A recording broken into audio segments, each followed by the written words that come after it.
రాష్ట్ర వ్యాప్తంగా ఉష్ణోగ్రతలు భారీగా పెరిగాయి. మండే ఎండలు వడగాల్పులకు జనం అల్లాడిపోతున్నారు. ఉత్తర తెలంగాణ జిల్లాల్లోని పలు జిల్లాలకు రెడ్ అలర్ట్ జారీ చేసింది వాతావరణ శాఖ.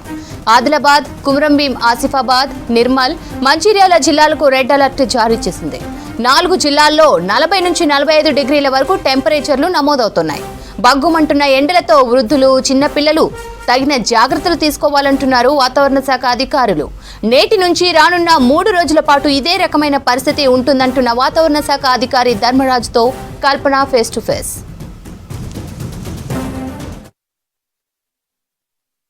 తెలంగాణ రాష్ట్రంలో భిన్న వాతావరణ పరిస్థితులు కొనసాగుతూ ఉన్నాయి. గత వారం నుంచి చూసుకున్నట్టయితే ఎండ తీవ్రత అధికంగా ఉండడంతో పాటు సాయంత్రం అవ్వడంతో ఒక్కసారిగా వాతావరణం మారిపోయి అక్కడక్కడ చిరుజల్లుతో కూడిన వర్షాలు కూడా నమోదవుతా ఉన్నాయి. మరి ఇదే వాతావరణం ఇంకెన్ని రోజులు ఉండబోతా ఉంది, రెయిన్కి సంబంధించి ఎట్లాంటి అప్డేట్స్ ఉన్నాయి, ఉష్ణోగ్రతలకు సంబంధించి ఎలా రికార్డ్ అవుతా ఉన్నాయో తెలుసుకుందాం. మనతో పాటు వాతావరణ శాఖ సీనియర్ అధికారి ధర్మరాజ్ గారు ఉన్నారు. ఒకసారి వాళ్ళతో మాట్లాడదాం. చెప్పండి సార్, ప్రజెంట్ ఈ అంతు చిక్కని వాతావరణం గల కారణాలు ఏంటి సార్?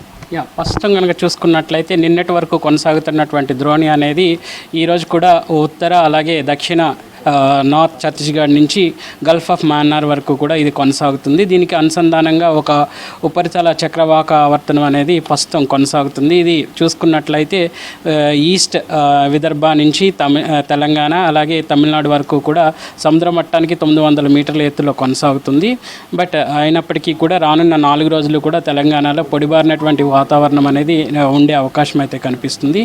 నిన్న చూసుకున్నట్లయితే నిన్న కొన్ని చోట్ల మనకి సుమారు 4 సెంటీమీటర్ల వరకు కూడా వర్షపాతం నమోదైనప్పటికీ కూడా రానున్న 4 రోజుల్లో కూడా పొడిబారినటువంటి వాతావరణం అనేది తెలంగాణలో చూడొచ్చు. అంటే ఈ రోజుకు సంబంధించి రెయిన్కి సంబంధించి ఏమైనా అప్డేట్స్ ఉన్నాయా? ఈ రోజు వర్షం ఏమైనా కురిసే అవకాశం ఉందా?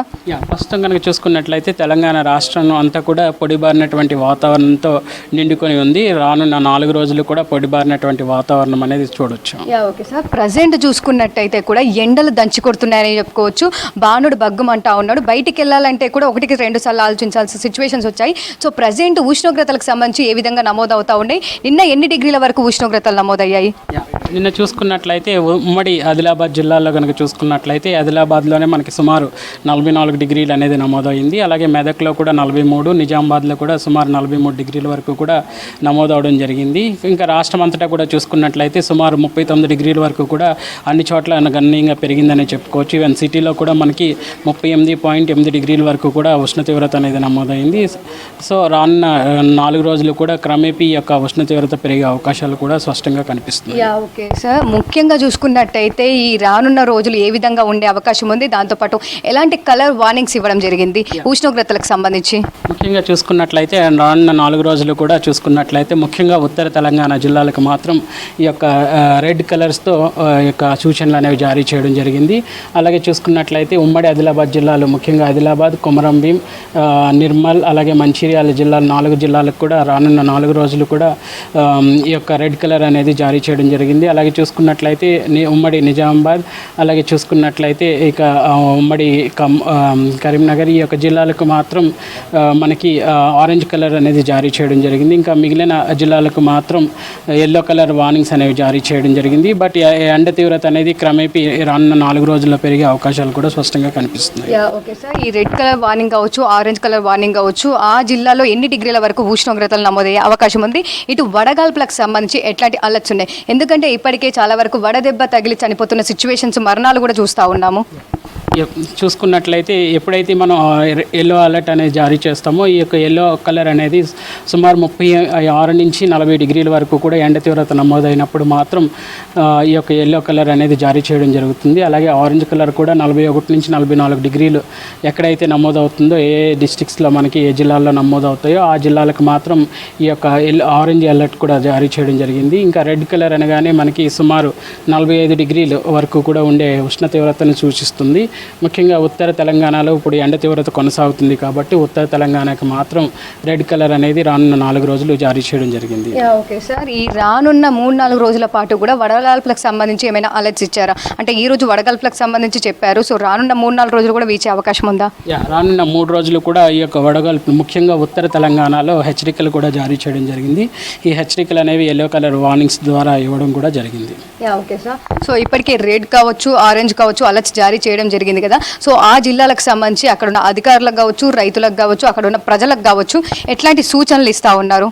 ముఖ్యంగా ఎండ తీవ్రత అనేది 11:30 నుంచి 3:30 ప్రాంతంలో అధికంగా నమోదవుతూ ఉంటుంది కాబట్టి ముఖ్యంగా వృద్ధులు కానీ పిల్లలు కానీ ఈ యొక్క ఎండ తీవ్రత అధికంగా నమోదయ్యే సమయాల్లో బయట ఆటలాడడం కానీ బయట తిరగడం అనేది చేయరాదు.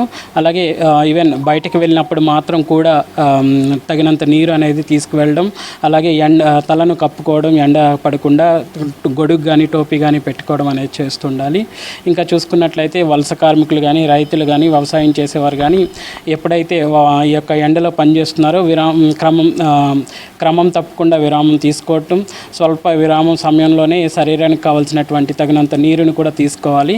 అలాగే పనిచేసే చోట్ల మాత్రం తగినంత నీరుని సమీపంలో పెట్టుకోవడం కూడా చేయాలి. అలాగే వీలు చిక్కినప్పుడల్లా తగినంత విరామం కూడా తీసుకుంటుండడం వల్ల శరీరం డిహైడ్రేట్ కాకుండా ఎప్పటికప్పుడు ఈ యొక్క ఎండ తీవ్రత నుంచి కాపాడుకునేవారు అంటారు. ఓకే సార్, మరీ ముఖ్యంగా చూసుకున్నట్టయితే ఈ మధ్య కాలంలో ఎండ తీవ్రత అధికంగా పెరిగింది కదా.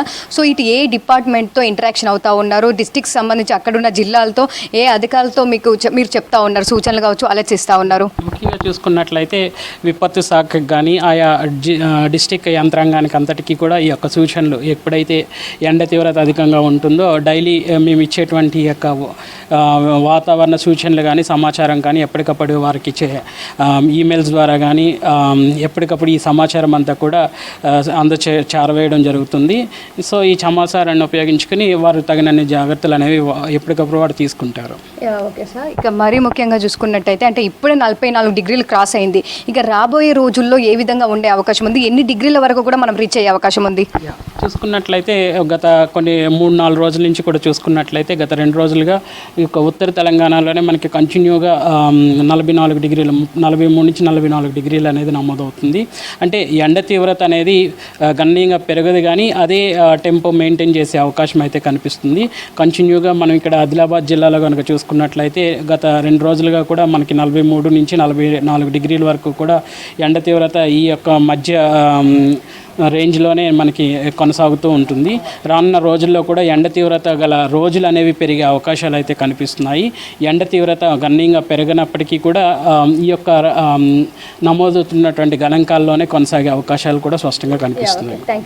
సో చూస్తూ ఉన్నాం కదా వెదర్కి సంబంధించిన అప్డేట్స్. రాబోయే రోజుల్లో ఎండ తీవ్రత మరింత పెరిగే అవకాశం ఉందని చెప్తా ఉన్నారు. రెయిన్కి సంబంధించి అయితే ఇప్పట్లో వర్షాలకు అయితే ఛాన్స్ లేదని చెప్పేసి పొడిబారిన వాతావరణం ఉందనేసి అయితే చెప్తున్న సిచ్యువేషన్స్ ఉన్నాయి. ఎండ తీవ్రత కూడా అధికంగా ఉండే అవకాశం ఉండడంతో ప్రజలు జాగ్రత్తగా ఉండాలని చెప్తా ఉన్నారు.